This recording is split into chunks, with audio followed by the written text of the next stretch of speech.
アメリカのきついところ、税金ですね。税金、これね、日本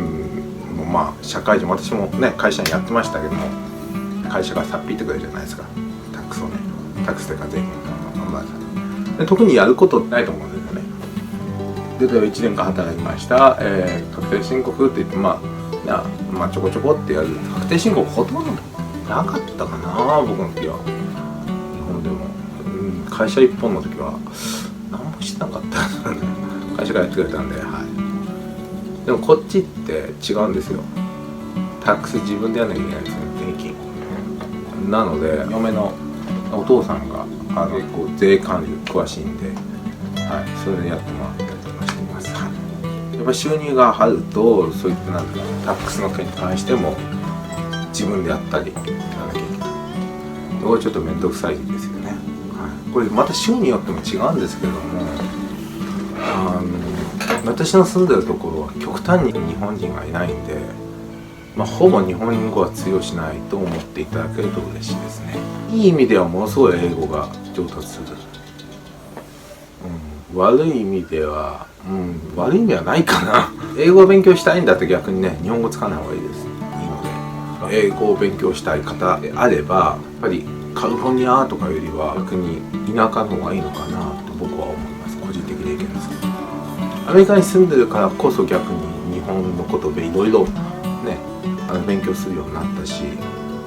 やっぱり日本って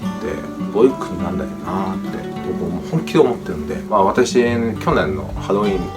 でね、コスプレハロウィンの格好するじゃないですか。で、私もキンバー社でハロウィンの格好をしたんですけど、去年のハロウィンのコスプレキンバー社で私が着たのは、T シャツとこれです。新選組ハワディ。今年は絶対写真撮ってもらおうと思ってなんですけど、これで中華機メーカーのキンバーに出社しましたで、同僚には「おお着物じゃん!」みたいなこと言われて、新選組って、ね、日本の、京都を守った侍がいるんだけどって、あいつはかっこよくてなみたいな話して、最強のウォーリアーだよみたいな話して、で実は何人かじゃあ着させてみてくれみたいな感じで来てましたけど、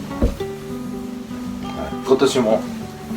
新選組の格好で俺は日本人だぜみたいな魂、侍魂を持っていこうかなと思っております。はい。ごめんなさい、長々とちょっとお話しさせていただきました。それぐらいかな。あとは日本でもアメリカでもあると思うんですけども、自分がどう受け取るか次第だと思うんですよね。いろんな国の方がいらっしゃるので、アメリカにはどれが正しいっていう考えもないし、どれが正しいっていう答えもないと思うし、自分で考えていくしかないんじゃないかな。それ日本人ですしね、僕は、僕らしいと思ってるし、そういうことなのかなと思ってますけどね。ちょっとこれ最後にちょっと話しますけども、はい、戻ってきました。通常私ホルスターを使用するときはショルダーホルスターを使用してます。で、以前友人に聞かれたことがありまして、このショルダーホルスターよく見ていただくと、ちょっと近くに見るとちょっとボタンがついてるんですよね。これってやっぱりボタン外してから抜かなきゃいけないんですよね。一手間かかるわけです。で、ある友人にこう聞かれました。安はさって、ショルダーホルスター持つのはいいけど、なんでわざわざボタンかけとくのと。ボタンやっていったらすぐ抜けないじゃんと。一手間かかるでしょと。が、友人に返した言葉は、私は日本人だから。